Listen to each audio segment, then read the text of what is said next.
तर मंडळी, आता आपण परतीच्या प्रवासाला सुरुवात केलेली आहे। तुम्ही मागच्या व्हिडिओमध्ये पाहिला असालच, आपण राजापूरला आलो होतो, ते म्हणजे राजापूरची गंगा पाहायला। तर पुन्हा एकदा आपण आज निघालोय घराकडे आणि बरेच लोक कमेंट करत होते मला की साहेब, संगमेश्वरच्या पुढचा रस्ता म्हणजे राजापूरपर्यंत कर्तनीपर्यंत रस्ता कसा आहे तो दाखवा। तर मंडळी, त्याच लोकांसाठी आजचा हा व्हिडिओ घेऊन येतोय आपण। नॅशनल हायवे NH66 मुंबई गोवाचे सध्याची परिस्थिती काय आहे, करंट अपडेट्स ऑफ NH66। तर आता राजापूरमधून बाहेर पडतोय आपण, पुढे जाऊया आणि आपण तसे तुम्हाला त्याचे अपडेट देत राहू। आता पोहोचलोय ठरवते फाट्याला, पण एक सांगू तुम्हाला की राजापूर ते लांजापर्यंतचा रस्ता आहे ना, जवळजवळ 90% तरी पूर्ण झालेला आहे। तो तुम्हाला काय फार काही दाखवणार नाही। जसा तुम्ही आता पाहताय स्क्रीनवरती, तसाच रस्ता अगदी लांजाला जाईपर्यंत आहे। त्याच्या पुढच्या रस्त्याची परिस्थिती खूप बिकट आहे, ती तुम्हाला मी जास्तीत जास्त दाखवायचा प्रयत्न करेन।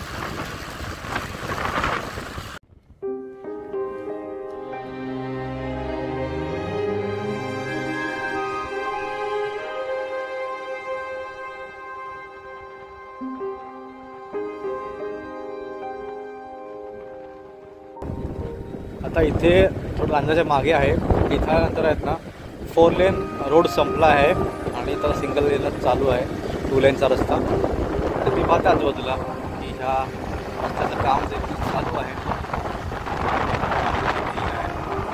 काम चालू आहे। इकडे खडी येऊन पडली आहे।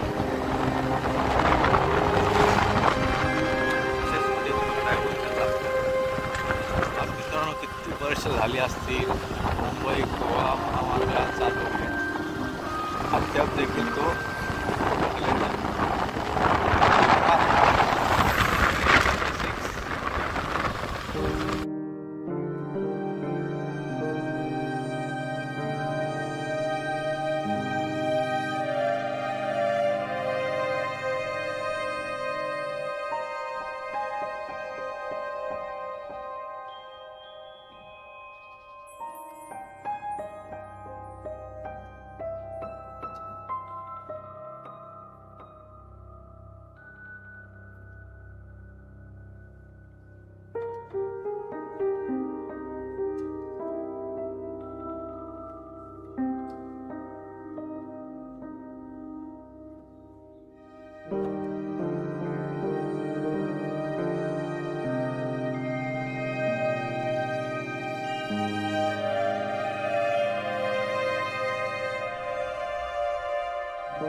मंडळी आता पोचलोय पालीमध्ये. पालीमध्ये देखील येणाऱ्या शिवजयंतीची तयारी जोरात चालू आहे आणि हा पालीचा मेन चौक आहे. आपण जर ह्या रोडने इकडे गेलो ना तो रस्ता जो रत्नागिरीला आणि इकडे जो रस्ता गेला आहे तो रस्ता गेला आहे कोल्हापूरला.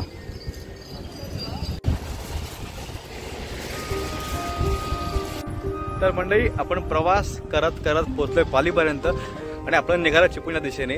तर आपल्याला हातकंब्याला जायचं नाही आहे, आपण त्यांना जात नाही आहे. तर मी तुम्हाला दुसरा एक वेगळा मार्ग दाखवणार आहे. तो शॉर्टकट असतो की तो सरळ आपल्याला बाव नदीचा जो ब्रिज आहे पण तिथं आपल्याला घेऊन जाईल. तो रस्ता कुठून कसा जातो ते तुम्हाला डोक्यात सांगतो. मित्रांनो, समोरून जो रस्ता येतो ना तो लांजा किंवा कोल्हापूरहून येणारा रस्ता आहे आणि हाच रस्ता पुढे जाऊन मिळतो रत्नागिरीच्या दिशेने. त्याच्या आधीच आहे ना थोडंसं इथं आल्यानंतर आहेत ना एक तुम्हाला हा रस्ता दिसतोय. तो रस्ता तुम्हाला जो शॉर्टकट रस्ता आहे जो बावनगीला जाऊन मिळतो तोच हा रस्ता आहे. इथून आहे ना बाव नदी साधारण 9 किलोमीटर अंतरावरती आहे आणि मस्त एकदम इंटरनल जो गावचा रस्ता असतो ना तसाच एकदम सुंदर रोड आहे. आजूबाजूला दोन्ही सरकारला झाडी आहे.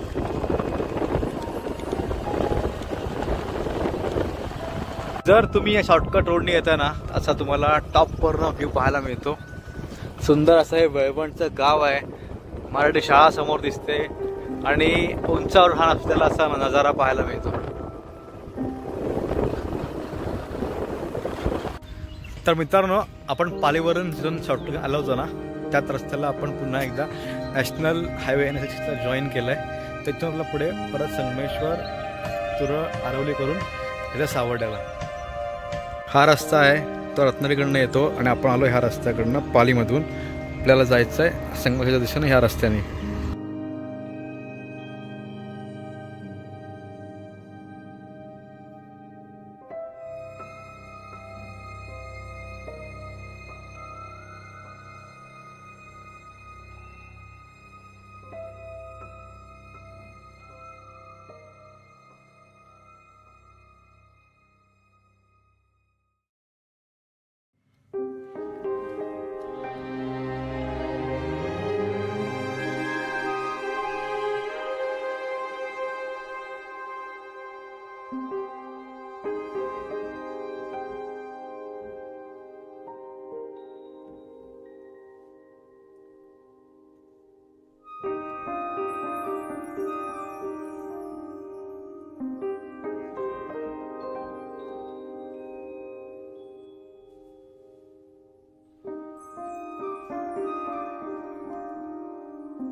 तर चला मंडळी, आता पोहोचतो मी सावड्याला. तुम्ही पाहिलात राजापूर ते सावड्यापर्यंतचा प्रवास आणि मुंबई गोव्याची असणारी परिस्थिती काय आहे ती. बऱ्यापैकी काही ठिकाणी काम झालं आहे, बऱ्या ठिकाणी काम नाही झालं आहे. तर चला, असाच एक नवीन व्हिडिओ घेऊन पुन्हा आपण भेटूया. व्हिडिओचा आवडत नक्कीच एक लाईक करा, शेअर करा आणि चॅनल सबस्क्राईब करायला विसरू नका.